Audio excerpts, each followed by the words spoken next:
In 2014, a college senior emailed a PDF to 500 of his classmates. 6 years later, he sold the company Built from that email for $75 million.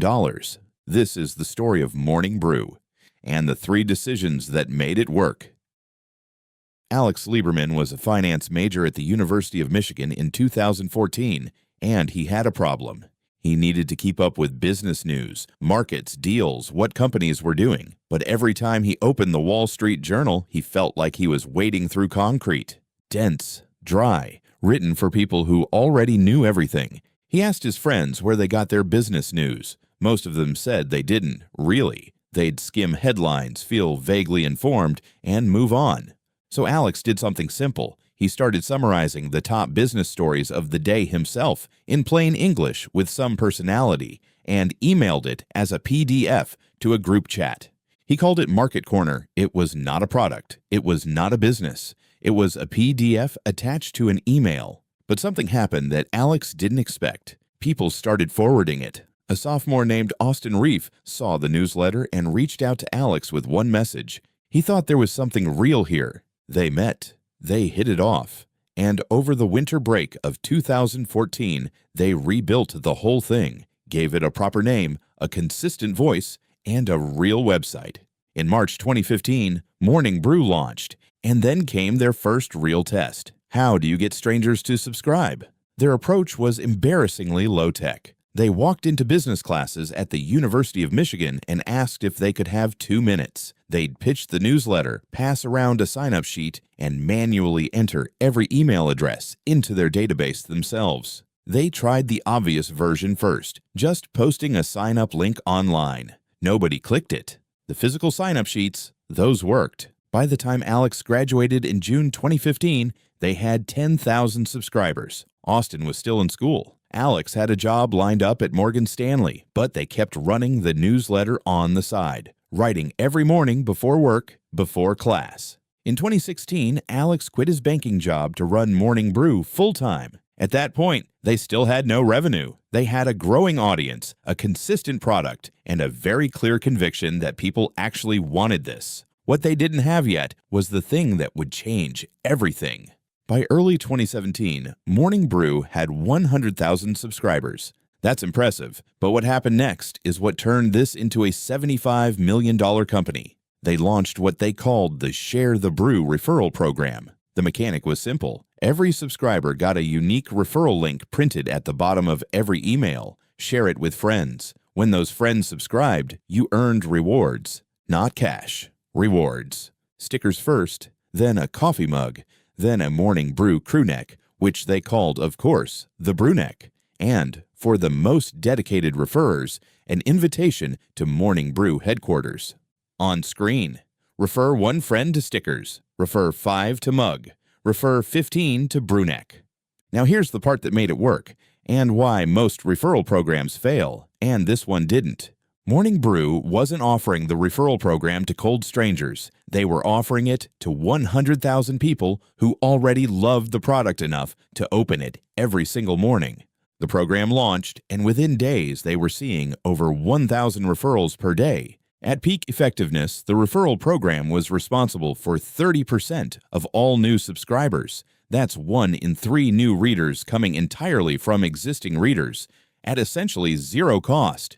Compare that to their paid ad campaigns on Facebook and Instagram, which cost them $4 to $5 per subscriber. Their referral cost, as low as 23 cents. On screen, paid ads $4 to $5 per subscriber, referrals 23 cents. The math gets better. Austin's engineer Tyler Denk ran the numbers and found that for every 100 new subscribers, about 10 would refer at least 1 other person, and some of those referrals would go on to refer others. They weren't just getting subscribers. They were getting subscribers who brought more subscribers who brought more subscribers. In 2019 alone, they went from $3 million to $13 million in revenue.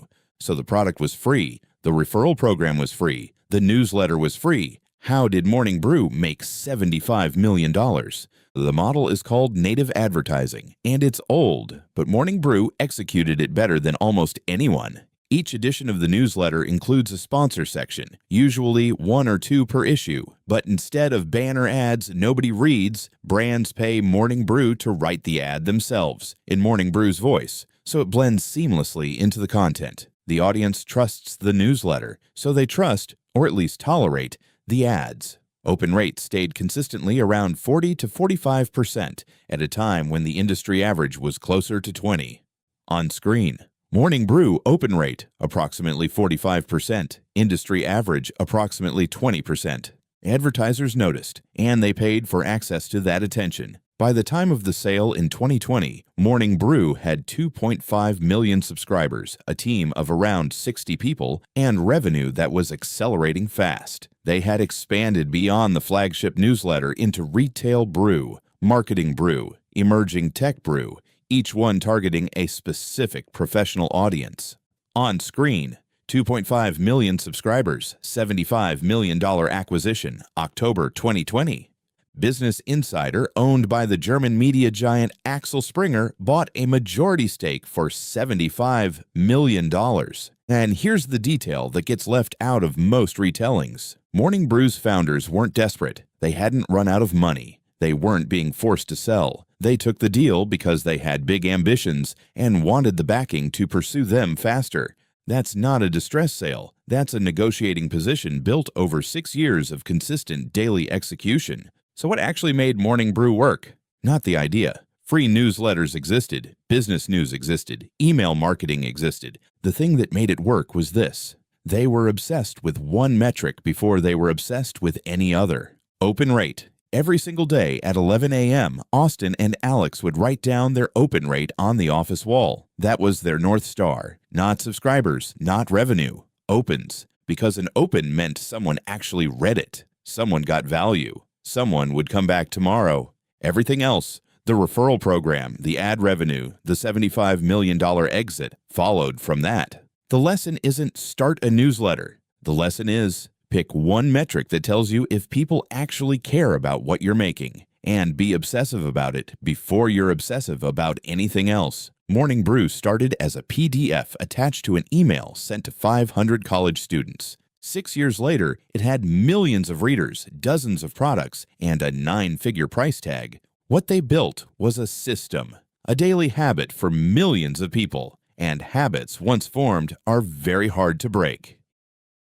If you want to see how another founder built a completely different kind of media company and the exact moment that changed everything for them, that breakdown is coming next week. Subscribe so you don't miss it.